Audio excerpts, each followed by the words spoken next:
A novel was published in London on the 14th of May, 1925.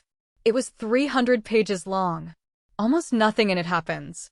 A middle-aged woman, the wife of a Conservative member of Parliament, walks to a Bond Street florist to buy flowers for the party she is hosting that evening. She walks home. She mends a torn dress. She rests. She greets her old friend Peter Walsh, back unexpectedly from India. She holds her party. The party takes place. At the party, she hears, in passing, that a stranger she has never met, a young veteran of the First World War, has thrown himself out of a fourth-floor window that afternoon. She thinks briefly about his death. She returns to her party. The book ends. The whole novel takes place inside a single day in central London, a Wednesday in the middle of June. The novel was Mrs. Dalloway, and the small private revolution it accomplished over those 300 pages and those 24 hours was, by any literary measure, more violent than anything an entire generation of 19th-century English realism had been able to do. Mrs. Dalloway, in 1925, broke the way novels could be told. Almost everything modern fiction does that the 19th century did not: interior consciousness, time as subjective experience, the simultaneity of minds across a city. The refusal of a single central plot comes, in part, out of this small book. It was published in the same year as Fitzgerald's The Great Gatsby, the same year as Hemingway's In Our Time, the same year, 2 months later, as Kafka's The Trial. 1925 was the high-water year of the modernist revolution in prose. Mrs. Dalloway was, in that year, the central English contribution. What is Mrs. Dalloway actually doing? Here is the central technique. The novel is told in what later critics would call free indirect style, a mode of narration in which the third-person voice is constantly slipping into and out of the consciousness of whichever character is currently in the scene. The narrative voice is not the voice of any single character. It is not the voice of an external narrator. It is, instead, a fluid stream that moves between minds, picking up the inner thoughts of one person for a paragraph, then drifting across the street into the consciousness of another, then back. The reader is, throughout the novel, never quite sure whose mind they are inside. This is not confusion. It is the precise effect Woolf wanted. The point of the technique is that consciousness, in a city, is not a private possession. It is a shared atmosphere. We all walk down Bond Street together. We are all, while we walk, thinking partly our own thoughts and partly catching the thoughts of the people we pass. This is the great innovation. And it had not been done in English prose before Mrs. Dalloway. The book has on its surface almost no plot. But beneath that surface, the book is structured with extraordinary care. There are, in fact, 2 protagonists. Clarissa Dalloway is one. She is 52. She is upper middle class. She is recovering from a serious illness. She is married to a politician she respects, but does not love. She is preparing a party. The other protagonist is Septimus Warren Smith. He is 30. He is a veteran of the First World War. He is suffering from what the post-war doctors of 1925 called shell shock and what we would now call post-traumatic stress disorder. He has been ordered, by his wife and his doctors, to commit himself voluntarily to a country sanatorium for what would today be called involuntary psychiatric confinement. He cannot bear the prospect. At about 3 in the afternoon, he throws himself from the open window of his Bloomsbury lodgings onto the iron railings of the street below. He dies on the spot. Clarissa and Septimus never meet. They live, on the day of the novel, perhaps 2 miles apart in central London. They share no common acquaintance who would introduce them. They walk, at different points in the day, on the same streets, both, briefly, in Bond Street, both, briefly, in Bloomsbury Square, but they do not see each other. The only contact between them is at Clarissa's party that evening, when one of her guests, Sir William Bradshaw, the psychiatrist who had been treating Septimus and ordering his commitment, mentions in passing that a young man had killed himself that afternoon. This is the central architecture of the novel. The 2 consciousnesses are kept entirely apart. They never touch. And yet, by the end of the book, the reader has the strong sense that they are deeply connected, that Clarissa and Septimus are, in some way Woolf is not quite willing to make explicit mirror images of each other. He is the part of her that did not survive the war. She is the part of him that found a way to throw a party instead. The novel is held together by the connection that is never named. The technique is the meaning.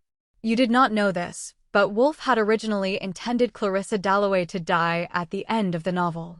In an early draft, hand-corrected in her notebook, the party is the occasion of Clarissa's suicide. She would, in this version, kill herself in her own house in the middle of the evening, surrounded by her guests. Woolf decided, late in the writing, against it. She decided that Septimus would die instead. She decided that Clarissa would, instead of dying, hear about his death and, at the central moment of the book, a small moment, in a small inner room of the house during the party, withdraw from her guests for a few minutes, sit alone with the news of Septimus's death and silently absorb it. The novel is held open by this transfer. The death is moved offstage. The party continues. Clarissa lives. This is, in the entire architecture of the modernist novel, one of the great structural decisions ever made. It is the decision that allowed Mrs. Dalloway to be a comedy of manners on its surface and a tragic novel about the First World War underneath. Without the original intention to kill Clarissa, the book would not have its weight. With the original intention left intact, the book would have been unreadable. Woolf split the protagonist in half. She gave the comedy to Clarissa and the tragedy to Septimus. She did so without ever letting them meet. But here's what that argument actually ignores. Mrs. Dalloway is, in many ways, the most autobiographical novel Woolf ever wrote. She had not yet, in 1925, attempted suicide. She had, throughout her 30s, lived with what we would now call recurrent bipolar disorder. She had, throughout the writing of Mrs. Dalloway, been intermittently unable to leave her own house. Septimus's experience of mental collapse, the way the world begins to speak to him in encoded messages, the way he hears the dead, the way the world becomes simultaneously brighter and farther away, is, by the testimony of Woolf's own diaries, an almost exact transcription of her own depressive episodes. The Sir William Bradshaw who would have committed Septimus to the country sanatorium was modeled, in part, on the famous Harley Street psychiatrist Sir George Savage, whose advice Woolf herself had been receiving for 15 years. The novel is, in its most unguarded reading, the story of how Virginia Woolf was, in 1925, managing to hold the line against her own breakdown by writing the breakdown out as a man. 16 years later, in March 1941, Virginia Woolf would walk into the River Ouse near her house in Sussex with stones in the pockets of her coat. She drowned. The death she had given to Septimus and refused to give to Clarissa would, eventually, come for her. The Mrs. Dalloway of the published novel Clarissa Lives, Clarissa Goes Back to Her Party, was, in the longer scale of Woolf's own life, an act of literary resistance against an ending that the writer herself, deep down, suspected was coming. What does Mrs. Dalloway actually mean today? Here is the third reading, the one that most contemporary criticism has settled on. The book is not really about a party. The book is not really about post-traumatic stress. The book is about the architecture of consciousness in a modern city. Mrs. Dalloway is the first English-language novel in which the city itself, London, is treated as a single distributed mind. The chiming of Big Ben every half hour throughout the day is not a clock telling the time. It is a binding tone that synchronizes the consciousnesses of the characters. They all hear it. They all, when it strikes, are pulled, for a moment, into the same time. The novel argues, structurally, that a city is held together by these small synchronizations, that no individual lives in their own consciousness, that we are all in everyone else's mind, all the time, whether or not we know it. This is why Mrs. Dalloway still matters. It is the first novel to take seriously the experience of urban life as a shared interior. It is the ancestor of every subsequent novel about a single day in a city, Joyce's Ulysses. In some sense, though Ulysses was published 3 years earlier, Ian McEwan's Saturday, Don DeLillo's Cosmopolis. None of them would exist in the same form without Woolf having shown the way. There is one image worth taking from the book. At the very center of the novel, in the early afternoon, An aeroplane is flying over central London, trailing smoke and skywriting. Everyone in the street is looking up. Each character tries to read what the aeroplane is spelling. Each character reads a different word. The actual word is an advertisement for toffee. Nobody can quite agree on what it says. They are all, briefly, looking at the same sky. They are all, briefly, in the same moment. They cannot agree what they are seeing. This is, in 2 paragraphs, the entire argument of Mrs. Dalloway. We share the sky. We do not share the meaning. The book is the small miracle of holding that contradiction open for 300 pages without ever resolving it. If this changed how you think about Virginia Woolf, subscribe. We break down the most important books ever written, one argument at a time. New video every week. And if this was worth 10 minutes of your life, hit like. It helps the channel more than you think. A man wakes up on the morning of his 30th birthday. 2 strange men in dark suits are in his bedroom. They are eating his breakfast. They tell him, with great politeness, that he is under arrest. He asks what the charge is. They will not say. They tell him he can continue to go to work, to live in his apartment, to have his ordinary life. He is simply, from this morning, in proceedings before a court. The court will, in time, contact him. He is not to leave the city. He has otherwise no further obligations. He spends the rest of the year trying to find out what he has been accused of. He goes to the court, which turns out to be located in the attic of a tenement building in the working-class outskirts of the city. The court convenes irregularly. The judges, when they appear, do not seem to be judges in any conventional sense. The defense attorney his uncle finds for him spends weeks composing legal briefs that the court never reads. Other men, the protagonist discovers, have been in proceedings for years. Some, for decades. Nobody knows what the charges are. Nobody can find out. After 1 year, on the eve of his 31st birthday, 2 strange men in dark suits arrive at his apartment and lead him to a quarry on the outskirts of the city, where, by a method the protagonist understands they have rehearsed, they kill him with a butcher's knife. He dies, says the narrator, like a dog. The book ends there. This is the trial. Franz Kafka began writing it in August 1914, in Prague, 3 weeks after the outbreak of the First World War. He never finished it. He never published it. He left it in a desk drawer, with a written instruction to his closest friend Max Brod that the manuscript should be destroyed at his death. Brod ignored the instruction. He edited the unfinished chapters into a publishable order and brought the book out in 1925, a year after Kafka's death from tuberculosis at the age of 40. It is now considered, by every measure of literary canon formation, one of the 4 or 5 most important novels written in German in the 20th century.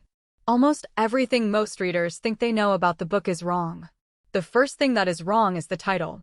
Kafka called the novel Der Prozess, which in German means both the trial and the process. It is the process word that Kafka used. The trial is not, in fact, a courtroom drama. There is no courtroom in any conventional sense. There is no trial. The protagonist, Joseph K., is never charged with anything. He is never tried for anything. There is no verdict. There is no sentence. There is only a process. The book is the experience of being inside a process that has no beginning, no end, and no point of contact with reality. The English title, The Trial, has misled English readers for almost 100 years into expecting a story that the German book never tells. The second thing is the assumption that the book is about totalitarianism. The Trial is now most often taught as a prophetic novel about the police state, about Soviet show trials, about Nazi Germany, about Stalinist Czechoslovakia. This reading is anachronistic. Kafka wrote the book in 1914 and 1915, before any of those regimes existed. The court in the trial is not the secret police. It is something stranger. It is bureaucratic. It is petty. It is run by minor officials in shabby attic rooms. Its representatives are venal. They take small bribes. They have affairs with the wives of accused men. They are, throughout the novel, slightly comic. The trial is not the Lubyanka. It is the Habsburg post office. But here's what that argument actually ignores. The trial is not, in fact, a novel about politics. It is a novel about being a son of a particular kind of father. Kafka grew up in Prague, the son of a self-made Czech-Jewish businessman named Hermann Kafka. Hermann was a large man, physically imposing, with a loud voice, with a temper, with the absolute conviction that he had earned everything he had through hard work and his son had earned nothing. He had pulled himself up from rural Czech-Jewish village poverty to the ownership of a small fancy goods shop in central Prague. He believed, with the particular intensity of an immigrant patriarch, that his children owed him an unpayable debt. He treated his son Franz small, thin, sensitive, intellectual, unable to compete with his father at anything physical, with a kind of bewildered contempt. He could not understand the boy. He criticized him constantly. He told him, throughout his childhood, that nothing he did was good enough. He told him, when Franz wanted to become a writer, that writing was not work. He told him, when Franz wanted to marry, that he was not man enough. Kafka wrote, in November 1919, a 100-page letter to his father attempting to explain how the relationship had damaged him. He gave the letter to his mother to pass on. His mother read it, decided it would hurt his father too much, and returned it to Franz. Hermann Kafka almost certainly never knew the letter existed. This is the court. The court in the trial is, in its deepest structural reading, the court of the father. It is the experience of having grown up under the constant unspecified accusation that you are not enough. The charges are never named because the charges, in the original household, were never named, they were simply the atmosphere of the home. The defense is impossible because the accused has internalized the accusation. The verdict is foreknown because the verdict has been the air for as long as the protagonist has been alive. Joseph K. dies like a dog because that is the way Hermann Kafka has been telling Franz for 30 years, that he will end if he does not change.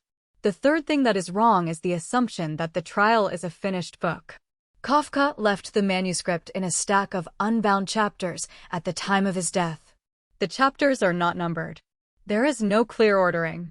Max Brod, when he edited the book for publication in 1925, made decisions about which chapters to include, which to leave out as fragments, and what order they should appear in. The order Brod chose is the order most readers have followed for almost 100 years. But there is a strong scholarly consensus, beginning in the 1960s, that Brod's ordering is in some places wrong. There is an alternative ordering proposed by the German Kafka scholar Malcolm Paisley in 1990 that produces a slightly different book. In Paisley's ordering, the central court chapters are positioned later, the relationship to the priest in the cathedral comes earlier, and the inner logic of Joseph K.'s collapse is, by general agreement, more coherent. Modern English editions, particularly the Schocken paperback edited by Idris Perry, now use the Paisley ordering. But many older translations, including the famous Mere translation that was the standard for 50 years, use Brod's. The book you read depends on which edition you bought. There is one chapter, near the end, that survives all orderings. Joseph K., in the year of his proceedings, visits a cathedral. He is supposed to be meeting an Italian business client there to show him the architecture. The client does not arrive. The cathedral is empty. K. walks down the long nave alone in the failing afternoon light. A priest in one of the side chapels calls his name. K. goes over. The priest tells him a parable. This is the parable of the man before the law. The parable is short. A man comes from the country to a great gate that leads, the man has been told, to the law. At the gate stands a doorkeeper. The man asks the doorkeeper if he may go in. The doorkeeper says, "Not now." The man waits. He waits for years. He sits beside the gate. The doorkeeper, occasionally, gives him a small interview. The doorkeeper asks for bribes. The man pays. The doorkeeper says, the bribes change nothing, but the man pays anyway. The man grows old beside the gate. He is dying.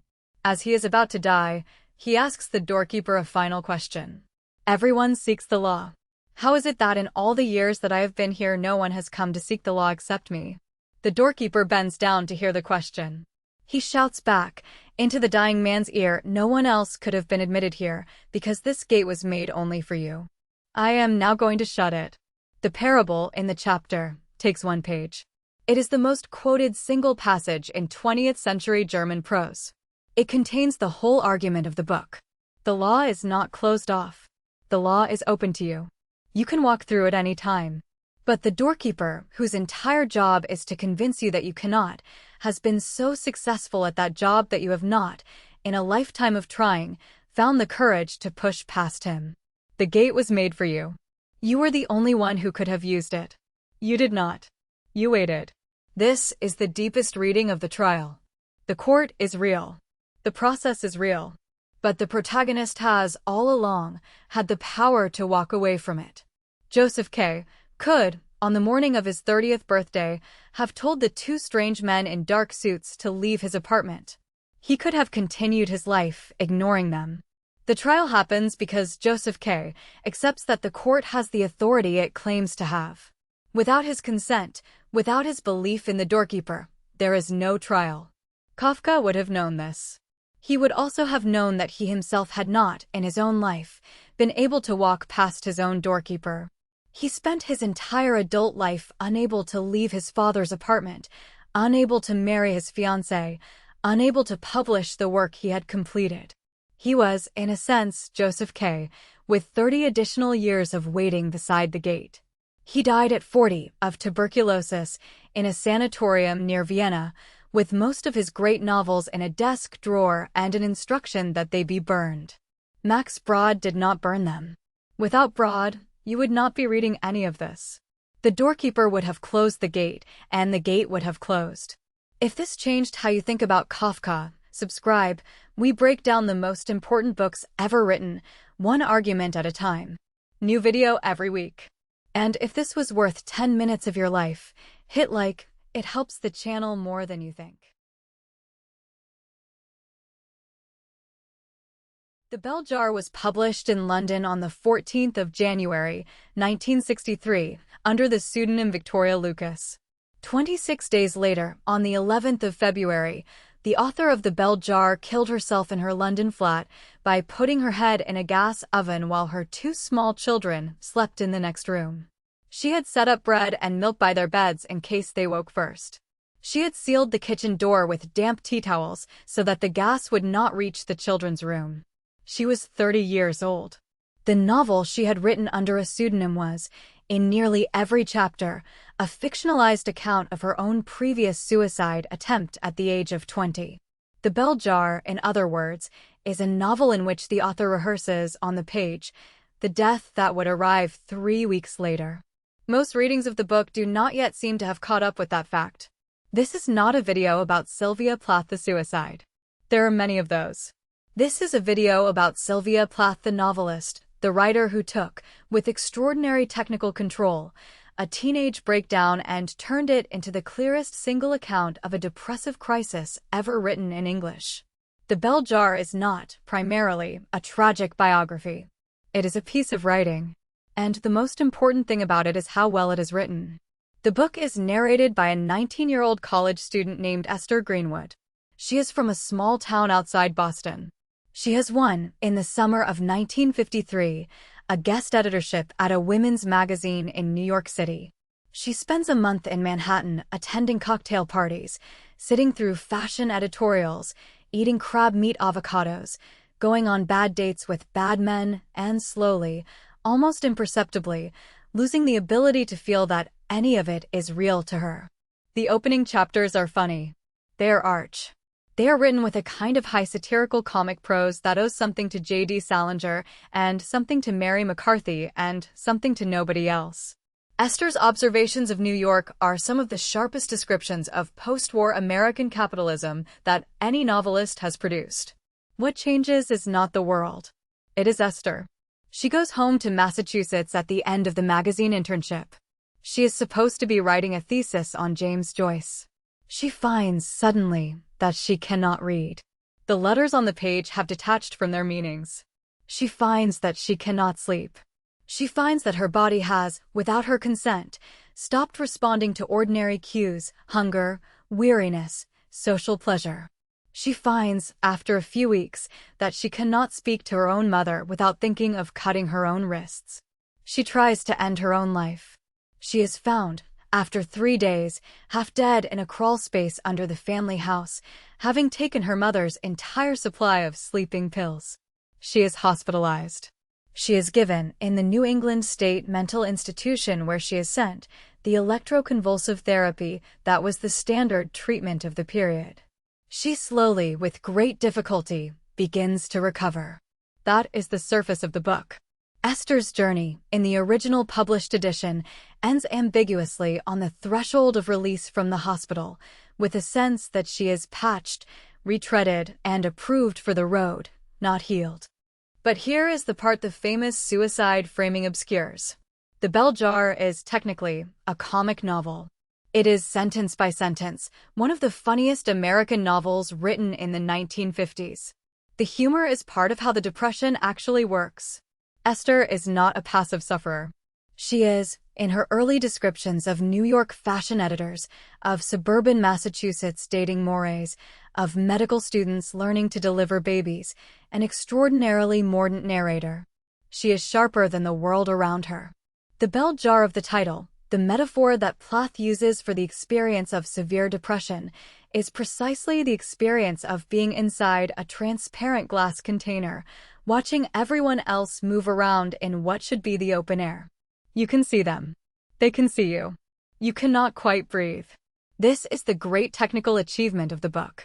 The bell jar metaphor is not just a metaphor. The entire prose of the novel is constructed to reproduce its effect on the reader. Esther's voice gets steadily flatter, drier, more distant as the depression closes around her. The funny chapters are funny in a particular way, a way that is already predistorted, already too sharp. By the time the novel reaches its central crisis, the prose has thinned almost to transparency. You are not, as a reader, watching a girl lose her mind. You are inside the bell jar with her. Plath has put you there with a series of tiny, perfectly engineered prose decisions. That is what writers mean when they call The Bell Jar a great novel. It is not because the suicide is interesting. It is because the writing makes you feel what cannot, by any other means, be transmitted. You did not know this, or most people did not, until the journals were published in full in 2000. Plath wrote The Bell Jar in the spring and early summer of 1961 in a small flat in London. She was 28. She was married to the English poet Ted Hughes. She had a 1-year-old daughter, Frida. She was working on what she called her project in the mornings, while Hughes minded the baby and writing poetry, including most of what would become Ariel, at night. The bell jar was, in her private letters to her American godmother, a potboiler. She thought of it as a commercial project to bring in money. She used a pseudonym partly to protect her mother, who appears, lightly fictionalized, as Esther's controlling mother in the book. She did not, in 1961 or 1962, consider The Bell Jar her best work. She thought, by the time it was finished, that the poems she was writing in the autumn of 1962, the great late poems, the ones that became Ariel, were the work that would matter. She was, in the strict literary sense, right. Ariel changed 20th century poetry. The Bell Jar did not. But The Bell Jar is the book most readers under 25 now encounter first. It is the book that, for a particular kind of intelligent young woman, has become the book that handed over, for the first time, a language for what she had been feeling. Plath would have been surprised by this. She thought of it as the side project. What did Plath think she was doing? Her journals, which run to almost 700 pages, give an unusually clear answer. She thought that the Depression of 1953, her own real breakdown at 20, the breakdown the novel fictionalizes, had been the central event of her young life. She thought she had survived it incompletely. She thought that writing the novel was a way of going back to the year that had nearly killed her and walking through it again, this time as a writer in control of the room. She thought, by the end of the writing of The Bell Jar, that she had finally put 1953 behind her. She wrote, in a private letter to her American mentor Olive Higgins Prouty in early 1962, that the writing of the novel had led in the light. 2 months later, her husband left her for another woman. 5 months after that, she was alone in London with 2 small children, no functioning heating, and the worst winter England had experienced in a century. The light the bell jar had supposedly let in began to go out, very fast. She wrote, in those final months, the poems of Ariel, the most famous of which is Daddy, in furious bursts at 4 in the morning before the children woke. Then, on the 11th of February 1963, the Depression of 1953 came back. It had been waiting for 10 years. The novel that she had thought put it behind her had not been enough to keep it away. The Bell Jar is, in the painful retrospective light of February 1963, the book that proves it cannot always be enough to write the thing down. The bell jar metaphor, the sense of being trapped under transparent glass, is, in the novel, lifted from Esther by the slow work of recovery. The novel does not lie about this. It says, clearly, that recovery is possible. Plath, in the book, gives Esther a future. In the world, she could not finally give the same future to herself. What does it mean today, more than 60 years later? Probably this. The Bell Jar is the book to give to someone who is in the early stages of the bell jar themselves. Not because it offers a solution, it does not, but because it offers, in the clearest English prose available, the experience of being seen. The reader who is depressed and reads Esther Greenwood is, for the first time, in the company of someone who has been there. Plath was 30 years old. She had written, by the time she died, the single most accurate account of clinical depression in the English language. That she could not, in the end, use it to save herself does not mean the book has failed. It means that books are not, in themselves, enough. Plath knew this. She wrote it anyway. The bell jar is the gift she gave you, from inside the bell jar, before the gas oven. If this changed how you think about Sylvia Plath, subscribe. We break down the most important books ever written, one argument at a time. New video every week. And if this was worth 10 minutes of your life, hit like. It helps the channel more than you think. For 24 years, an entire generation of American readers thought they had read A Clockwork Orange. They had read about 2/3 of it. The final chapter, the 21st, had been cut from the American edition of the book in 1963, against the author's wishes, because the New York publisher considered it dishonest. Stanley Kubrick, when he adapted the novel for film in 1971, was using the American edition. The film, which became one of the most controversial movies of the 20th century, ended on the ending Anthony Burgess had not wanted. And Burgess spent the rest of his life trying to get the missing chapter, and the meaning he had originally written restored to readers in the country where his book had become most famous. This is the story of the chapter Kubrick never read. Anthony Burgess wrote A Clockwork Orange in 3 weeks in late 1961.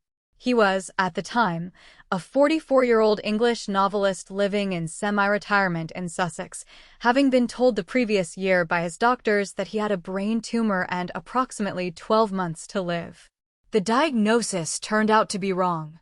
He would, in the event, live another 32 years.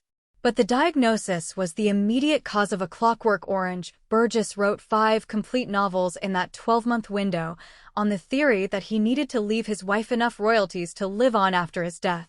He wrote in furious bursts, often a chapter a day. He worked on a manual typewriter at his kitchen table. He wrote A Clockwork Orange in 3 weeks. He thought, at the time, that it was the least important of the 5 novels. The book is narrated by a 15-year-old delinquent named Alex, who speaks in an invented teenage Russian English slang called nadsat, from the Russian suffix for the teen years. Alex and his 3 drugs roam a near-future English city committing acts of ultraviolence. They rob, beat, rape, and murder.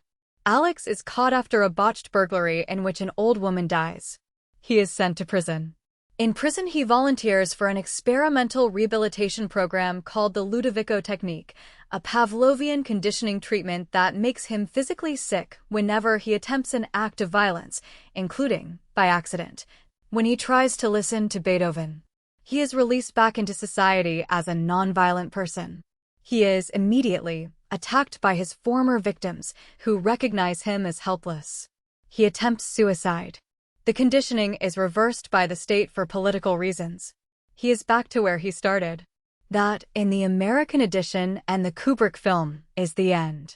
Alex sits in a hospital bed, fantasizes about acts of ultraviolence, and says, in the closing line, "I was cured all right." The implication is that human nature does not change, that violence is permanent, that there is no redemption, that A Clockwork Orange is, in its core argument, a deeply pessimistic book. But here's the part that argument gets wrong. The book Burgess wrote has a chapter 21. In the original British edition, published by Heinemann in 1962, the book is divided into 3 parts of 7 chapters each for a total of 21. The number is not accidental. 21, Burgess told his publishers, is the age at which a young man is traditionally considered to have become an adult. 21 is the threshold of moral responsibility. The structure of A Clockwork Orange is a structure of growing up. 3 parts of 7 chapters each. The book reaches its center at the moment Alex chooses, of his own will, to volunteer for the conditioning. The book moves through the consequences of that choice. And in chapter 21, after Alex has been restored to his preconditioned state, after he is back to running with a new set of drugs, he meets his old drug Pete on the street. Pete is married. Pete has a job. Pete has a child on the way. Alex looks at Pete.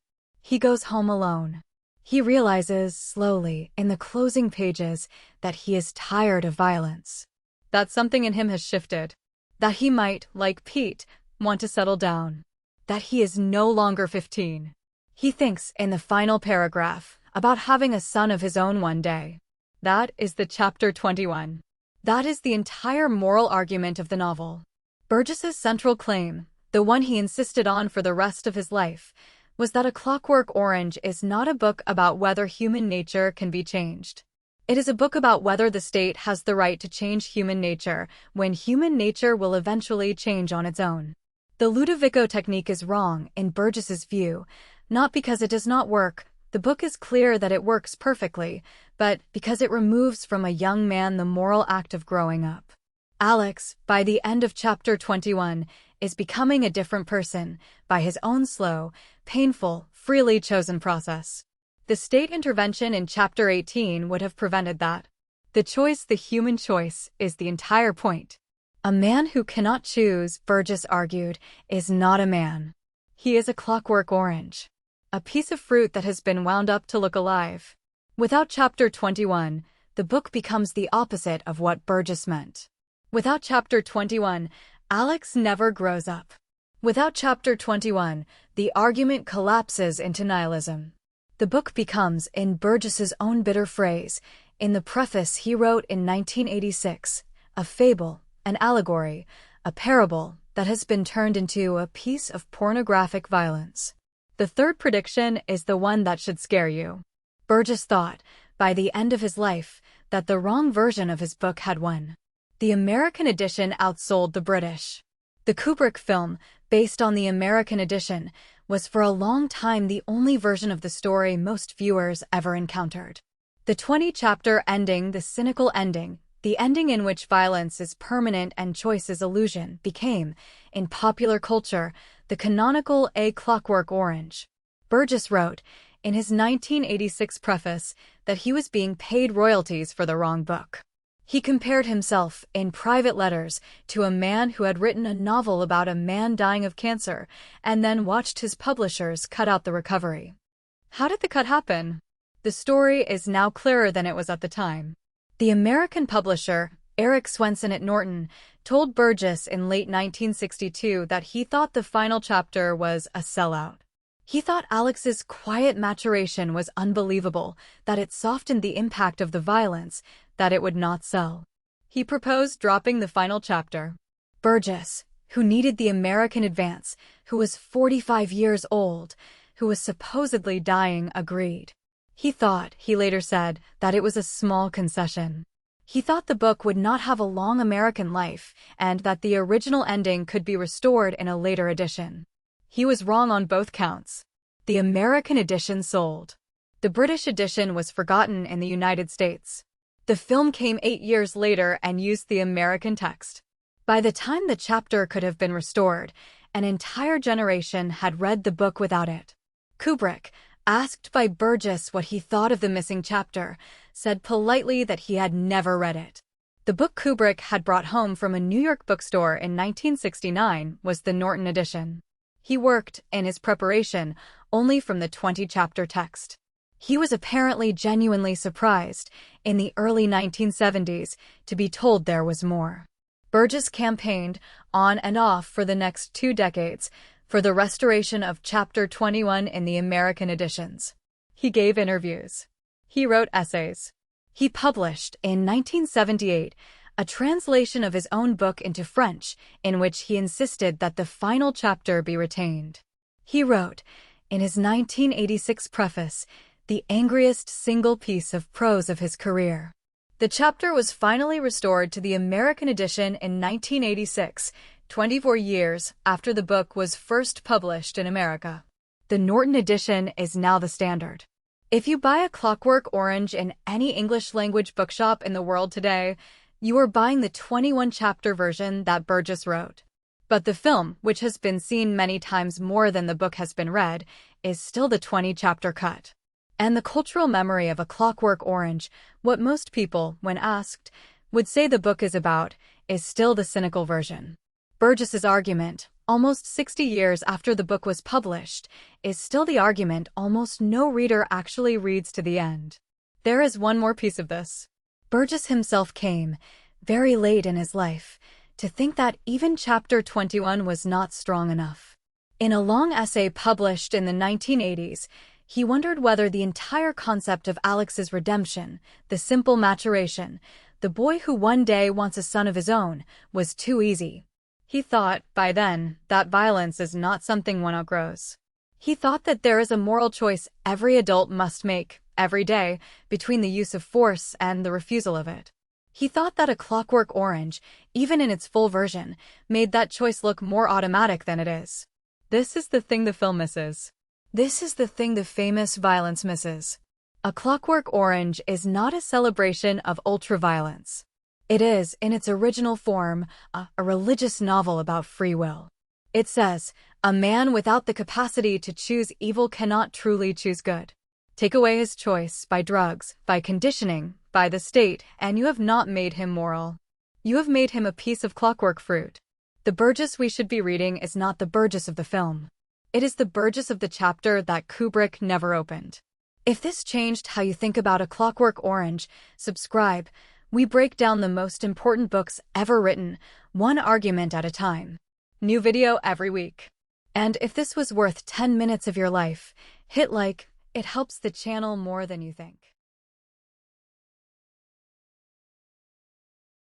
War and Peace is not, in its core, a novel about war. It is not, in its core, a novel about peace.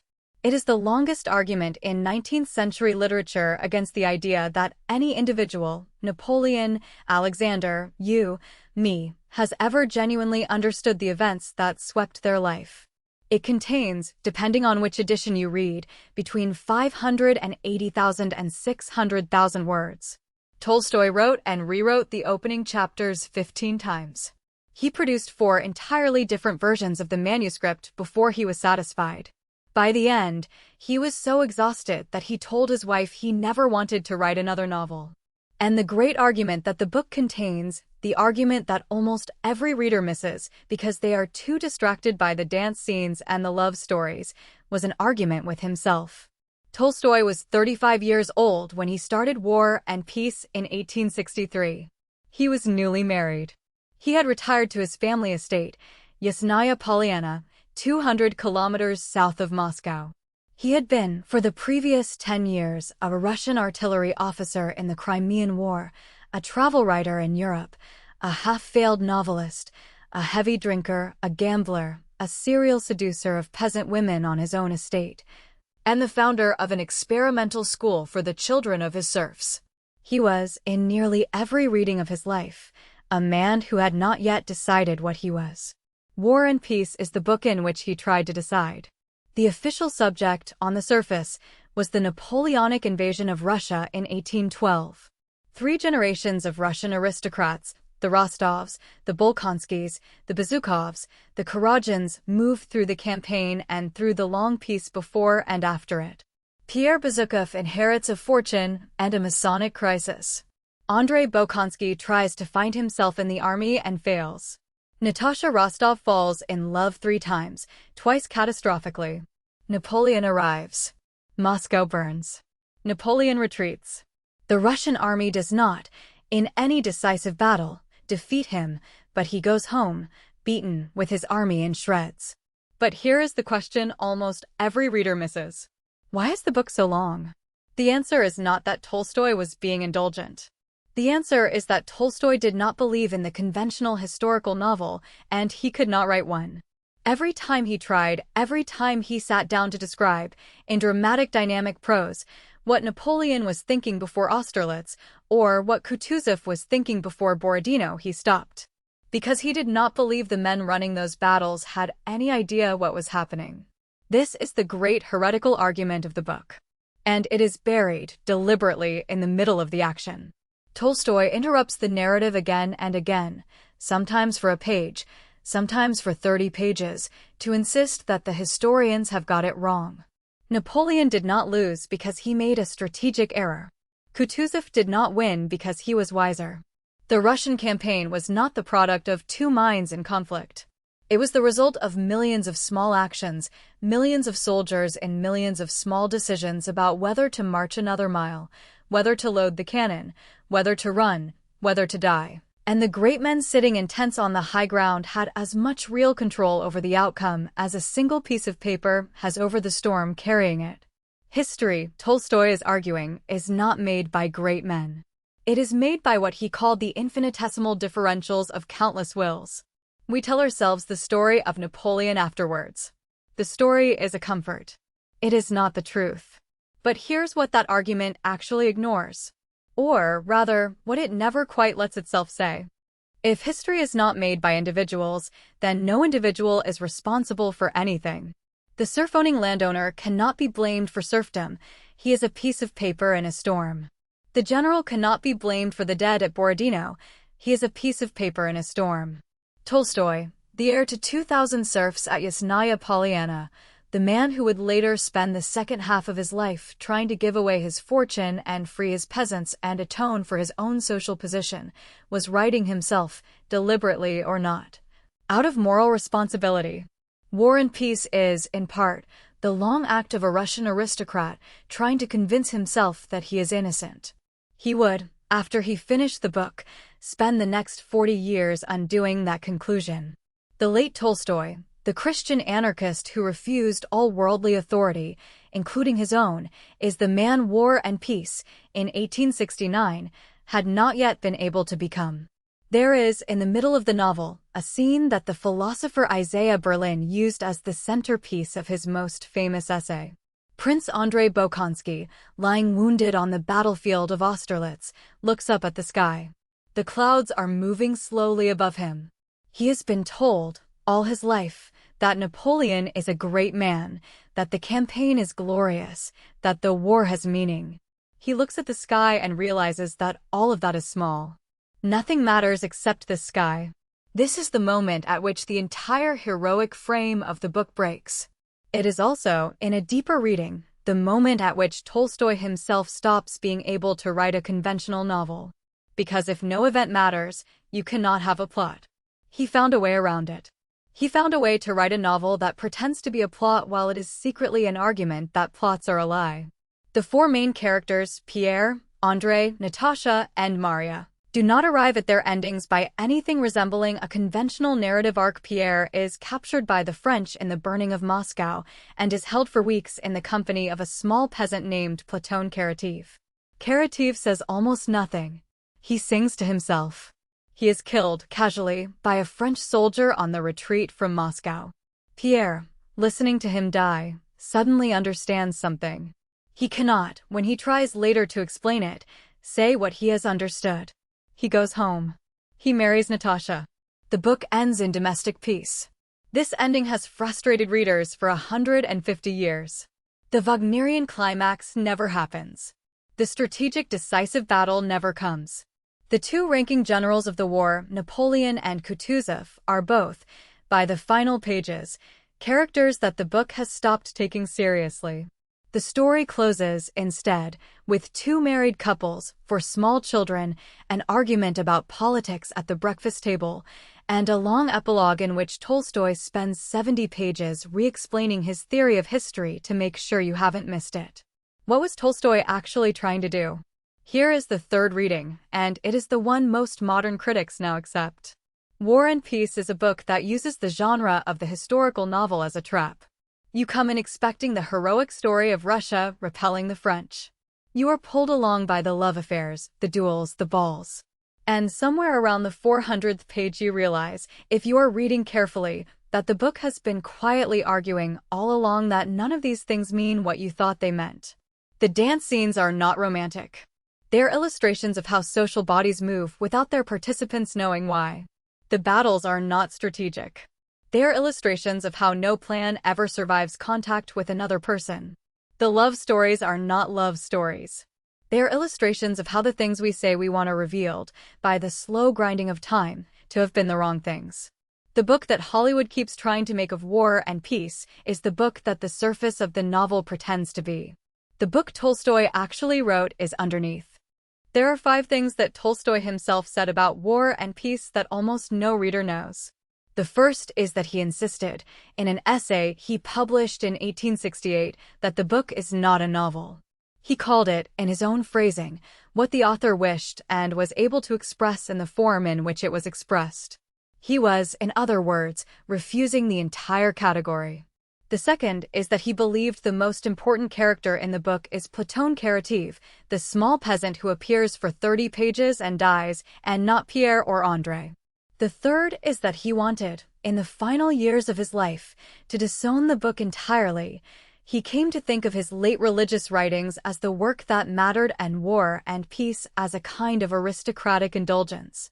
The fourth is that he wrote it, by his own account, while almost continuously unhappy.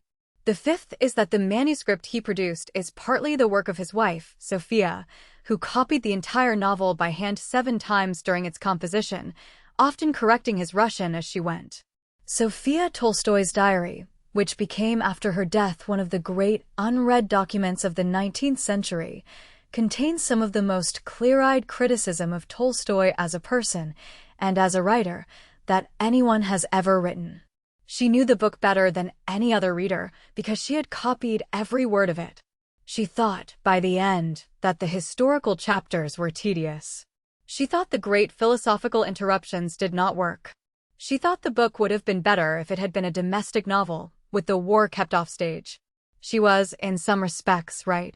Most modern editions of War and Peace include skipping suggestions. The philosophical chapters can be skipped on a first reading, the editors say. Few writers in history have created a book that has been so consistently edited by its readers for 2 centuries while remaining, by general agreement, one of the greatest novels ever written. What does the book actually mean today? Probably this. Every time you watch a public event, a war, an election, a financial collapse, and the morning newspaper tells you the story of why it happened in terms of a few great names, Tolstoy is asking you to hesitate. The newspaper, like the historian, like the war film, is offering you a comfort. The actual event was made of 1,000,000 small wills. The story of the few great names is a tidy untruth that lets you sleep at night. If this changed how you think about the historical novel, subscribe. We break down the most important books ever written, one argument at a time. New video every week. And if this was worth 10 minutes of your life, hit like. It helps the channel more than you think.